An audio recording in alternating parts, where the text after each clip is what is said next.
que lo crucifiquen, eso gritaron, en especial los líderes religiosos de esos días, que lo crucifiquen, pues querían deshacerse de Cristo a cualquier precio, y la crucifixión era la peor clase de muerte. De hecho, fue herencia de los bárbaros siglos atrás, luego los persas, luego los griegos, luego los romanos, quienes la perfeccionaron para que la persona sufriera durante más tiempo sin morir, y pues decir sobre Cristo, el perfecto Hijo de Dios, que lo crucifiquen, sería la peor clase de proclamación que podrían gritarle. ¿Por qué hacían eso? Querían deshacerse de él. La gente aún quiere hacerlo. Las cosas no han cambiado mucho. A la gente no le gusta el nombre de Jesucristo, y a quienes no les gusta lo dan a conocer. Quienes sí lo amamos, lo damos a conocer también. Y cuando miramos la Biblia, descubrimos quiénes estaban detrás de esto. Eran los líderes religiosos de esos días, pues él interfería con su sistema religioso. Es decir, él no enseñaba lo mismo que ellos y estaban perdiendo el control. Y la única forma de deshacerse de él era decir, indicar, que gritaran, que lo crucifiquen. Y al ver ese pasaje de la Biblia, vayamos por favor a 1 de Corintios capítulo 1 y comencemos en el versículo 18, pues Pablo aquí describe de qué se trata esto. Y dice, por ejemplo, desde el versículo 18, porque la palabra de la cruz es locura a los que se pierden, pero a los que se salvan es poder de Dios. Es decir, la gente perdida cree que eso es absurdo. Pues está escrito, destruiré la sabiduría de los sabios y desecharé el entendimiento de los entendidos. ¿Dónde está el sabio? ¿No ha enloquecido Dios la sabiduría del mundo? Pues ya que en la sabiduría de Dios el mundo no conoció a Dios, mediante la sabiduría agradó a Dios salvar a los creyentes por la locura de la predicación, porque los judíos piden señales y los griegos buscan sabiduría, pero nosotros predicamos a Cristo crucificado, para los judíos ciertamente tropezadero y para los gentiles locura, mas para los llamados, así judíos como griegos, Cristo poder de Dios y sabiduría de Dios. ¿Quién era él? No era solo un predicador, pero era algo más. No solo un tipo itinerante que llegó, eso piensa el mundo, que era un maestro más, pero la Biblia nos dice que es mucho más que eso. ¿Quién era este hombre con esa idea de nueva vida? Alentaba a la gente, por ejemplo, en el Imperio Romano a amarse unos a otros, que era algo radical. Amar a los demás, perdonarse unos a otros. No, tú no amas a tus enemigos, los destruyes, los matas de ser posible. Así que su mensaje era punzante, era perturbador, todo su modo de pensar, y él invitaba a la gente a llevar un estilo de vida muy distinto. De hecho, cuando leemos el Sermón del Monte, por ejemplo, y observamos el estilo de vida que tenían, era muy diferente, y como es de esperar, les preocupaba mucho este predicador itinerante llamado Jesucristo. Y si piensan en algunas cosas que dijo, les enseñó cómo orar. Pues tenían sus plegarias, necesitaban que les enseñara a orar, tenían plegarias que repetían, les enseñó a orar. También les enseñó a no preocuparse, les enseñó a confiar en el Padre Celestial por todo, y les enseñó a orar por todas sus necesidades. Todo era un estilo de vida muy distinto y una religión muy distinta a lo que les interesaba o a lo que acostumbraban. Y así, él era un intruso en su sociedad, un intruso en su religión. No había nada en él que fuera atractivo para esos líderes religiosos. Y cuando comenzó a hablar sobre sanar enfermos, y cuando lo vieron, por ejemplo, a hacerlo y dar vista a un ciego como Bartimeo, Y al hablar de resucitar muertos, hasta ahí no más. No puedes resucitar a nadie. Si te mueres, te mueres. Aún así de eso les hablaba, y el hecho de que la gente no parecía objetarlo, sino que cada vez eran más y la gente menospreciaba a los fariseos y los saduceos, porque este hombre les ofrecía la promesa de la vida. Vida que tenía belleza, vida que tenía gloria, que tenía un sentido de satisfacción, en especial la parte de amar a los demás, que no se preocuparan, que no tuvieran miedo, sino que su Padre Celestial proveería todas sus necesidades. Todas estas eran ideas que los fariseos y saduceos sabían bien, pero Cristo lo enseñaba de forma práctica. Sanar a los enfermos era serio para ellos. Y cuando Él resucitó gente, eso fue el colmo. Nadie puede resucitar, es imposible resucitar. Y a pesar de lo que vieron, de lo que la gente vio y lo que los emocionaba, estos líderes religiosos estaban contra Cristo. Su autoridad en contra de Él y su intención era destruirlo a cualquier precio. Todo lo que pareciera amenazar sus ideas, sus leyes de cualquier forma, o reuniera a la gente y les diera una nueva idea de la vida, y en especial de una idea teológica, era una amenaza. Y Jesucristo entra en escena, el eterno Hijo de Dios, con amor, bondad, compasión, misericordia, piedad y sanidad, pero se pasó de la raya cuando habló de ser el Hijo de Dios. Y Cristo entró en escena con una idea muy nueva de la vida, y querían deshacerse de Él a toda costa. Pues creer lo que Cristo enseñaba era para los fariseos y saduceos perder control de la gente en aquel tiempo. Así que si usted hubiese vivido en aquel tiempo, ¿cree que habría seguido a Cristo? ¿O cree que quizás habría pensado, es un poco más seguro seguir a los romanos porque tienen el poder? Sé que este hombre predica sanidad, perdón, limpieza, el cielo y todo esto, y suena bien, pero ¿sería seguro vivir así? No. ¿O cree que Jesucristo es el Hijo de Dios y es el único Salvador, o no lo cree? Jesucristo decía todo muy directo y claro. No llegamos al punto de tener que elegir. Bien, quizás tenía razón y quizás se equivocó, no. Cristo es el unigénito del Padre, el Hijo de Dios, nacido de una virgen, profetizado por Isaías y los profetas, quien liberaría a la humanidad de pecado, desobediencia y rebeldía, y en ese proceso trastocaría demasiado a la sociedad. Eso hizo Él. ¿Qué trastoca el estilo de vida que tenemos? Pues ya está trastocado. Y entonces, lo que creemos es cada vez menos popular y más amenazante para una sociedad que quiere ser libre de lo moral y en todo sentido. Haz lo que quieras y cuando quieras. No tienes que preguntarle a nadie. Claro que no quieres que alguien que vaya a la iglesia que te diga cómo vivir. Y debemos tomar una decisión. ¿Seré fiel a Jesucristo, el Hijo de Dios? ¿Creeré en lo que enseñó o seguiré al mundo? Si usted piensa, no tengo que tomar esa decisión, sí, ya tiene que hacerla. Ya la tomo todos los días.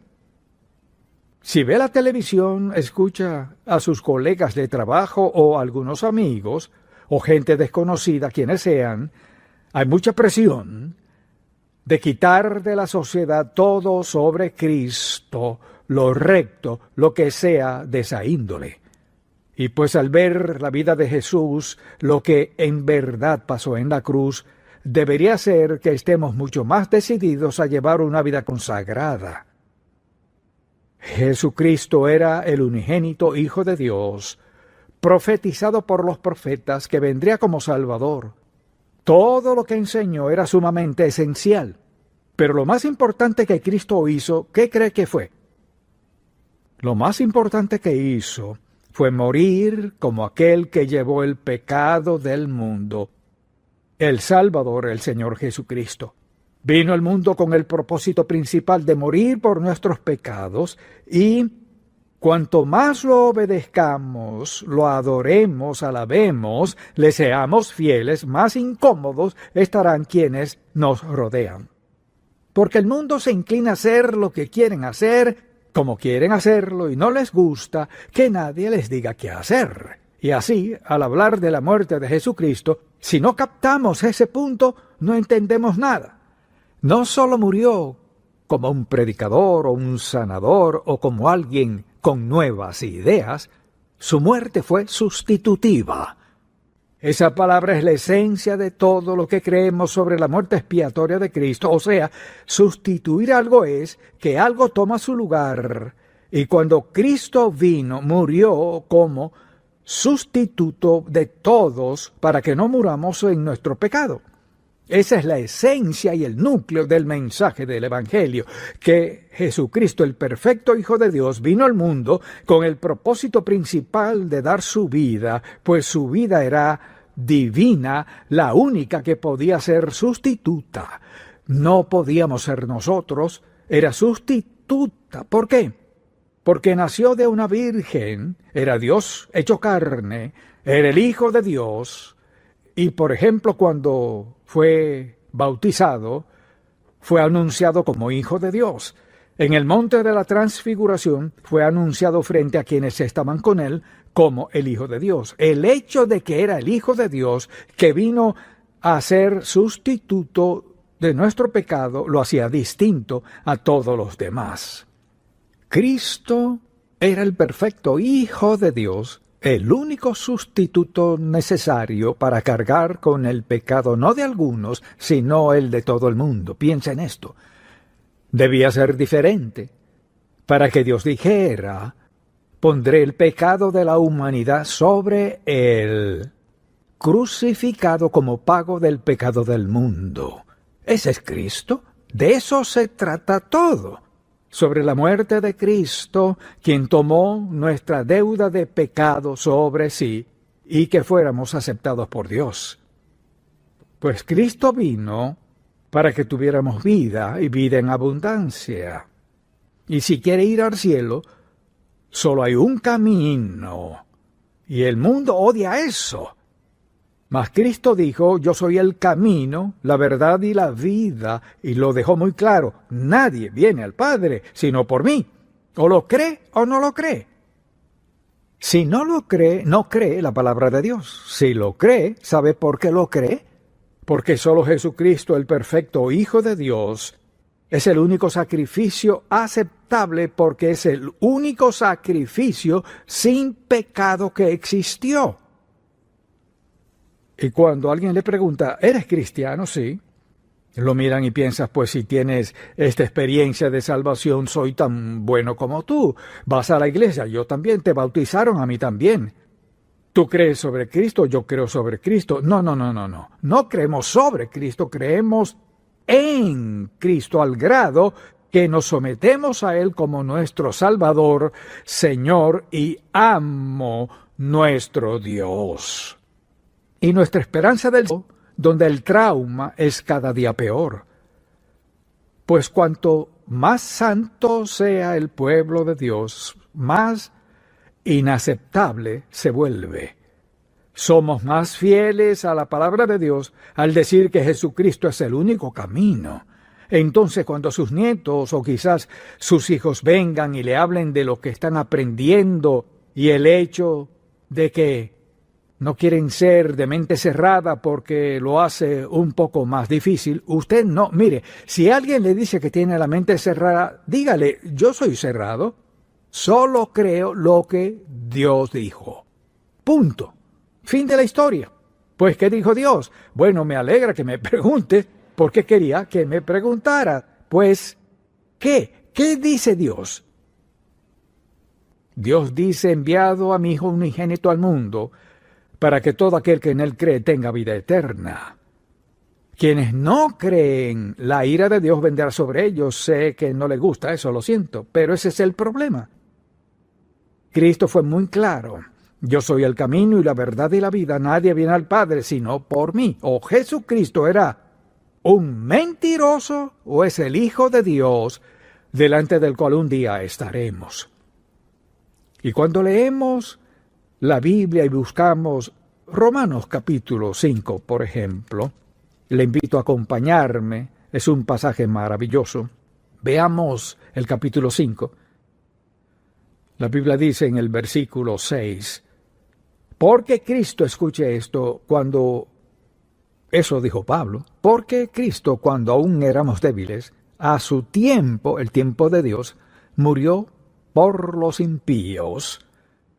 Ciertamente apenas morirá alguno por un justo, con todo pudiera ser que alguno osara morir por el bueno. Mas Dios muestra su amor para con nosotros en que, siendo aún pecadores, Cristo murió por nosotros, murió en nuestro nombre. Escuche, pues mucho más, estando ya justificados en su sangre. ¿Qué significa? Significa que la sangre del Señor se derramó y quienes lo aceptamos como Salvador somos justificados, o sea, declarados justos, por lo que Él hizo, no por lo que hicimos. Por Él seremos salvos de la ira, porque si siendo enemigos fuimos reconciliados con Dios por la muerte de su Hijo, mucho más estando reconciliados seremos salvos por su vida. Si ven este pasaje, es sobre Él, salvos por su vida, creer y confiar en Él. De eso se trata. Y luego vamos a un pasaje en Hechos, capítulo 4, cuando Pedro defendía el Evangelio, predicó este gran sermón, y luego él y Juan fueron arrestados y llamados ante el Sanedrín y los líderes judíos de entonces. Esto dijo, Pedro dijo en el versículo 11 de este capítulo 4, hablando de Cristo, es la piedra reprobada por vosotros los edificadores, la cual ha venido a ser cabeza del ángulo, hablando de Cristo. Y luego declara esto, y en ningún otro hay salvación, porque no hay otro nombre bajo el cielo dado a los hombres en que podamos ser salvos. Mire ese versículo bíblico. O cree en la Biblia o no lo cree. O cree que es el único camino o no. Escuche qué dijo. En ningún otro hay salvación. Aquí podemos parar. Usted cree en la Biblia, en ningún otro hay salvación. No hay otro nombre. No, nada más, nadie más, bajo el cielo, dado a los hombres en que podamos ser salvos. Lo que usted cree es fundamental en su relación con Dios. Y no es, escuche, no es cuestión de ser considerado con otras personas, no es cuestión de ser cerrado, no es cuestión de ser desalmado.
Falto de amor, desinteresado y crítico, de eso no se trata.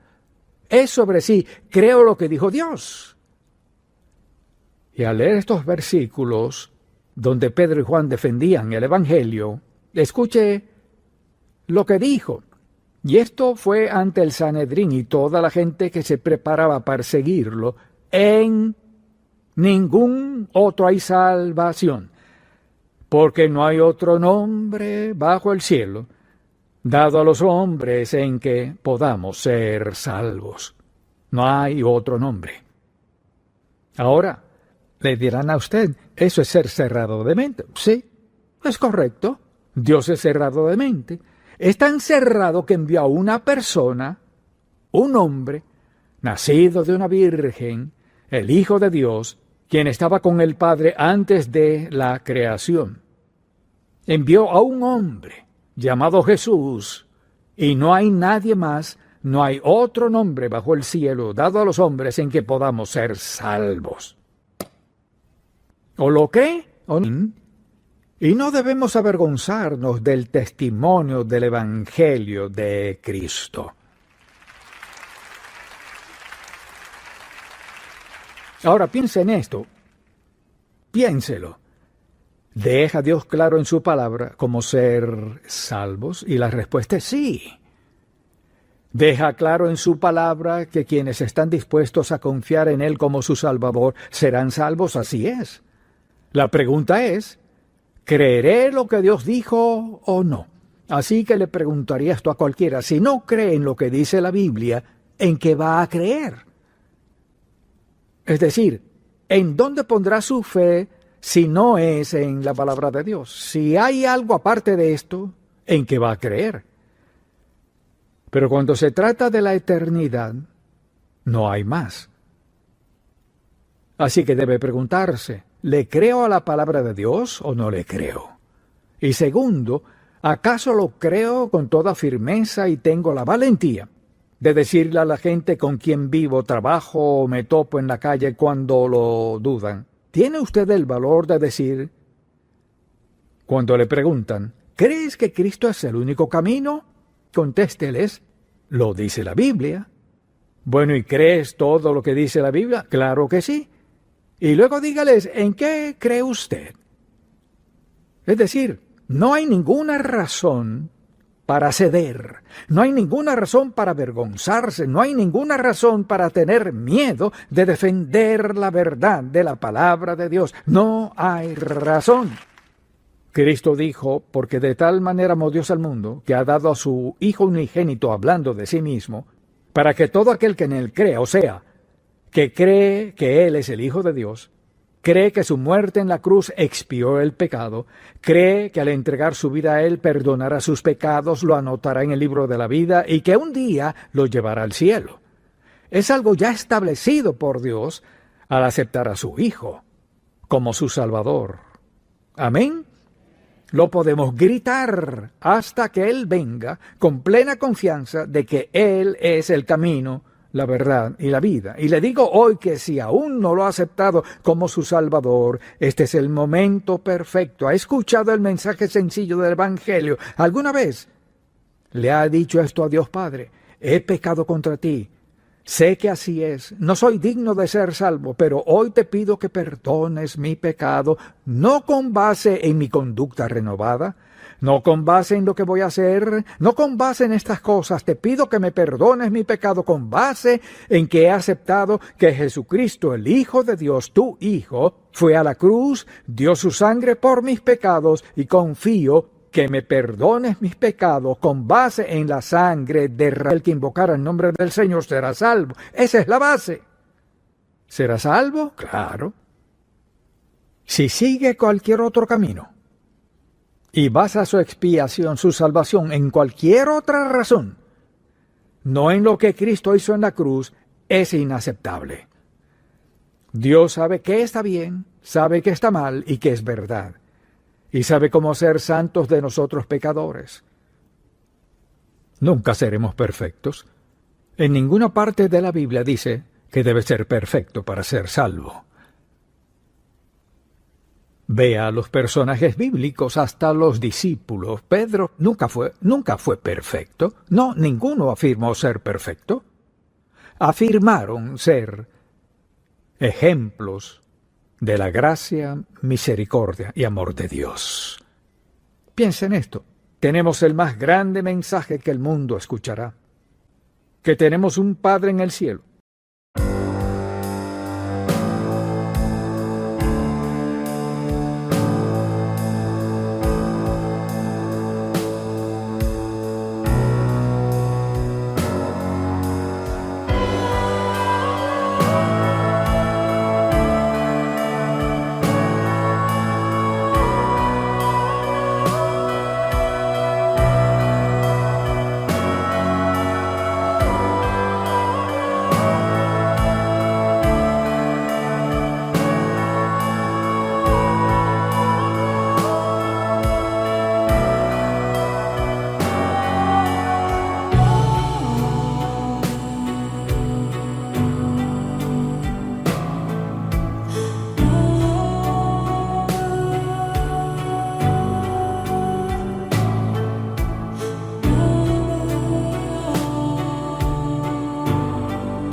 ਕੀ ਕਰੇ।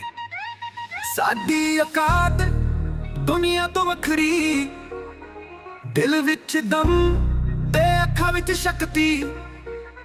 ਜਿੱਥੇ ਵੀ ਲੰਘੇ ਛੱਡ ਦੇ ਰੌਣਕ, ਪੰਗਾ ਲੈ ਕੇ ਵੇਖ ਕਰਦੇ ਸਭ ਨੂੰ ਸ਼ੌਕ। ਸਾਡੀ ਔਕਾਤ ਸਾਡੇ ਨਾਮ ਦਾ ਰਾਜ, ਚੱਲਦੇ ਜਿਹੜੇ ਵੀ ਬਣ ਜਾਵੇ ਅੰਦਾਜ਼। ਗੱਲਾਂ ਵੀ ਸਾਡੀ ਜ਼ਮੀਨ ਤੋਂ ਹਾਈ, ਸਾਡੀ ਔਕਾਤ ਕੋਈ ਨਾ ਕਰਦੇ ਟਰਾਈ। ਸ਼ਹਿਰ ਦੇ ਵਿੱਚ ਵੀ ਸਾਡੀਆਂ ਗੱਲਾਂ ਮਸ਼ਹੂਰ, ਸਾਡੀ ਚੱਲ ਚੱਲਦੀ ਜਿਵੇਂ ਹਵਾ ਦੀ ਟੂਰ। ਦਿਲ ਵੀ ਰੱਖਦੇ ਸਾਫ਼ ਤੇ ਵੱਡਾ, ਪਰ ਪੰਗਾ ਲਿਆ ਤਾਂ ਕਰਦੇ ਜੱਡਾ।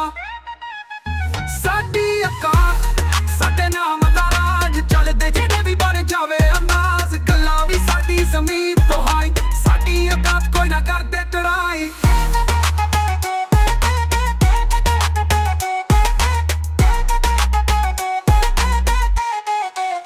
ਉਹ ਅਸਲੀ ਯਾਰੀ ਤੇ ਸਵੈਗ ਨਾਲ ਭਰਪੂਰ, ਦੁਨੀਆ ਦੀਆਂ ਗੱਲਾਂ ਸਾਨੂੰ ਲੱਗਦੀਆਂ ਜ਼ਰੂਰ।